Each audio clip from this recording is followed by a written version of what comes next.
time we have a reason to have that. And then, by the way, of course, they don't do anything to stop it. Yeah. They just let it go. The George Floyd one was fascinating because it wasn't a setup. It was just an organic moment where someone was filming some guy who had a guy lean. Now, was he on his neck or was he on his shoulder? Because I keep hearing people online saying he was on his shoulder.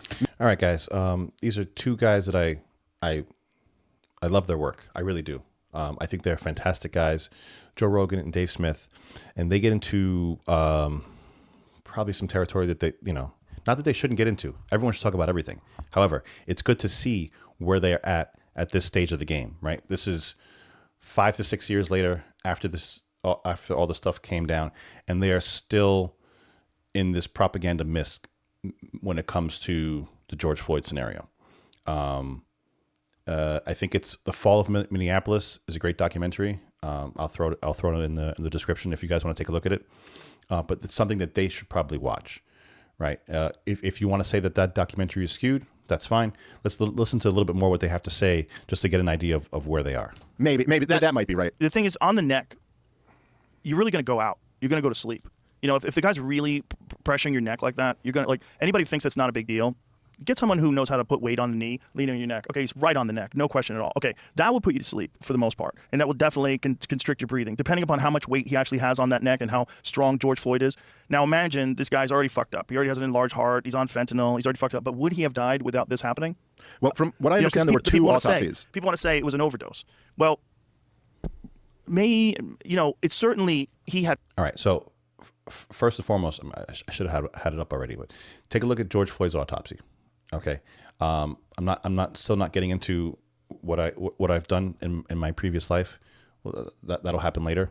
Let's just go to say that I've reviewed many autopsies, as far as like the death certificate paperwork and stuff like that. So he definitely had enough in his system to take down. It was going to take down anybody that had that amount. As far as I know, I mean, you're talking about I think it was 11 or 12 nanograms per milliliter, or whatever the amount was. And I think, when you're talking about overdose on fentanyl, you're talking about anywhere between 2 for a lightweight person, up to maybe 4, or maybe even 5. If somebody is like a heavy user, once you like double digits in fentanyl, when it comes to that, it's a no-brainer. Like you're not making it. If maybe had he said that he had taken it and done stuff like that, they could have immediately taken him to the hospital and stuff like that. But again, in the documentary, you can see that he's ingesting it. So it's a game changer. When you can I think it was in one of the body cams, you can actually see he's taking it. He's obviously sitting next to somebody that's either his drug dealer or whatever it is, but he ingested a large amount of drugs just prior to the police encounter. Had poor health because of drug abuse, and it certainly must have contributed to it. But are you saying that that wouldn't have a giant effect on someone in poor health? Like if you did that to an old man with emphysema, if you had some guy who's been smoking cigarettes for 50 years and you got on his neck, he could fucking die right there. Whereas if you didn't get on his neck, he'd probably live a long time. Right, and you can't say it was the smoking that killed him if it was that. Right. Remember Eric Gardner? It was another one. Yeah. Eric Gardner, people were saying, The Eric Gardner, he died because he's fat and he had a heart attack. I was like, no, dude, that guy's choking him. Yeah. And if you don't think that guy's choking him, let me grab your neck like that. You don't think that's a choke? Yeah. Because it's one arm? I'll put you to sleep with one arm. Yeah. Yeah. You can. So go back to Eric Gardner real quick. Take a look at that video. All right. Okay. Let's say he did choke him, right? If you timestamp it out, I believe it was 10 seconds worth. 10 seconds worth. So I mean, I'm sure Joe Rogan is a very, very strong guy, but one hand behind my neck, especially when you look at the video, you can. I think his mind's still a little bit skewed, just because he has, he's trying to be a nice guy. He's trying to, he has a view of things that maybe are a little bit different. I guarantee you, if you took a look at the Gardner video again today, and he sees that, he jumps up on his back, brings him down. Pantaleo's the cop, brings him down around his neck, brings him down to the ground, immediately comes off and puts pressure on the back of his head. So he had him around the neck for all of about 10 seconds. That's when Gardner starts yelling, "I can't breathe, I can't breathe, I can't breathe." Obviously, at that point, he probably couldn't. He was probably having a heart attack. That's ultimately what killed him. And again, in both of these cases, right, there was there's no, when you have a strangulation case, you're going to have there are a lot of things that you can see. There was nothing that was of significant value in the autopsy that said that there was any rupturing of any items or articles in the neck, right? That's a very important part of when you're looking at these things, and when you're looking at them as far as being a part of a jury and stuff like that, you have to determine that the person caused the death, right? How did they do that? They did it by doing this. They did it by strangulation, or they did it by asphyxia, or what? Name the reason why they died. Okay, show me that. What's the physical evidence that that's what happened, right? If somebody, punches somebody in the head, and they go down and they die of a heart attack, did that person cause the person's death? That's up for that's the question. What happened there that caused the death? Is it a simultaneous thing? Was it a result of them doing that? That's what's up for debate, right? And historically speaking, the answer would be no. The answer would be no.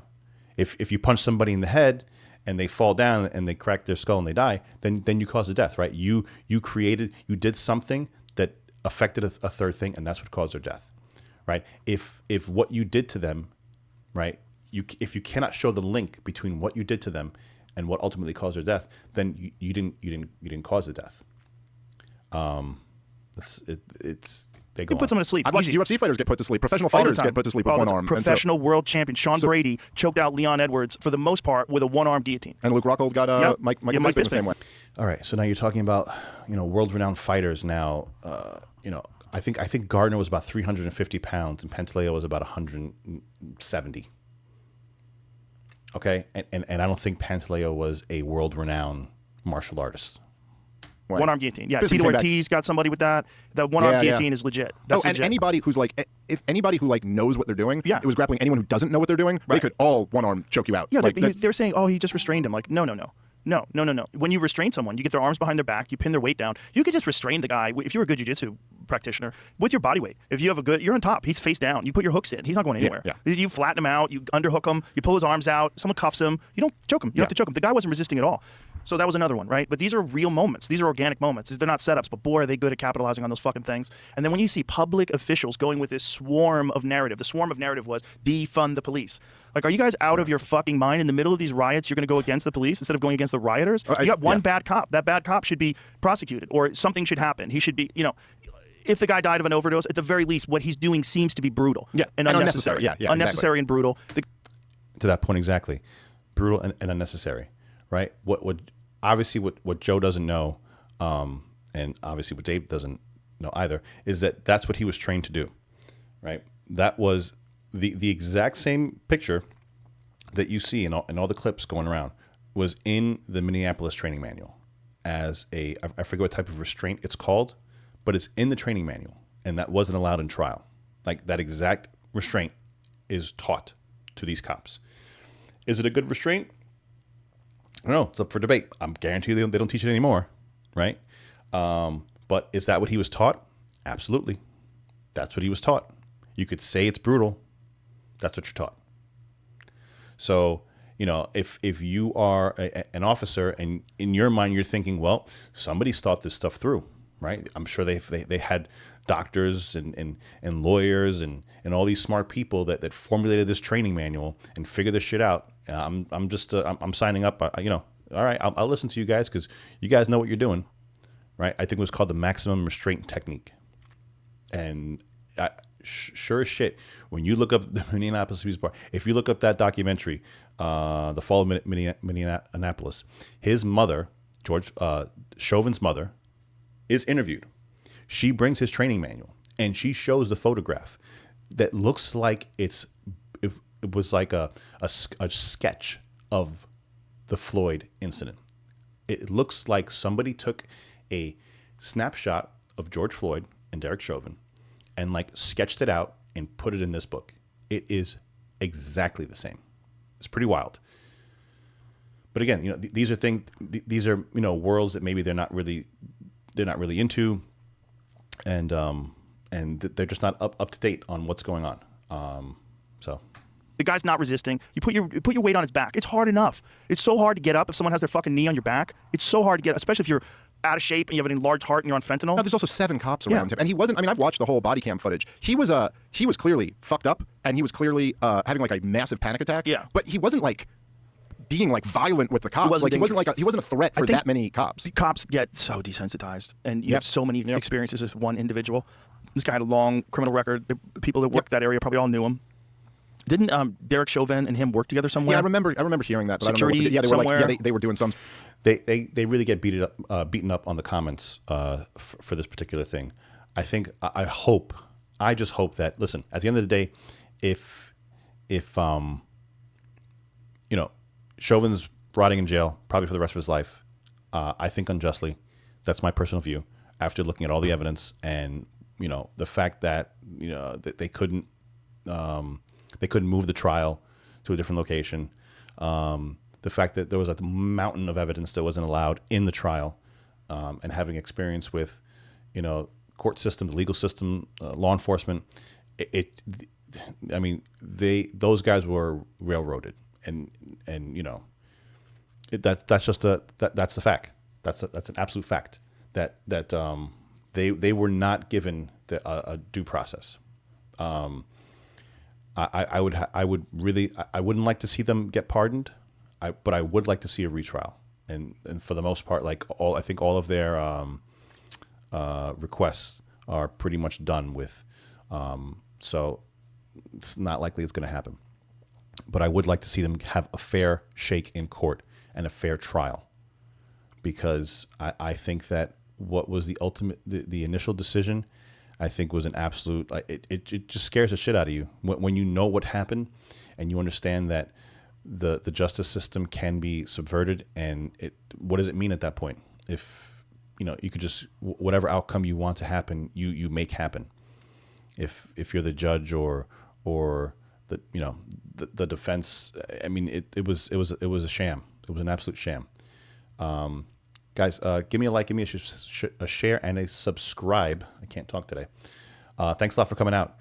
Take a look at this episode. I love Dave Smith. Love him. Love Joe. I actually follow Dave Smith's podcast all the time. I don't miss it. I catch most of Joe's. They're a little bit longer. But Dave Smith, great libertarian, great comedian. Joe, he's doing it. They're doing amazing stuff, getting stuff out there.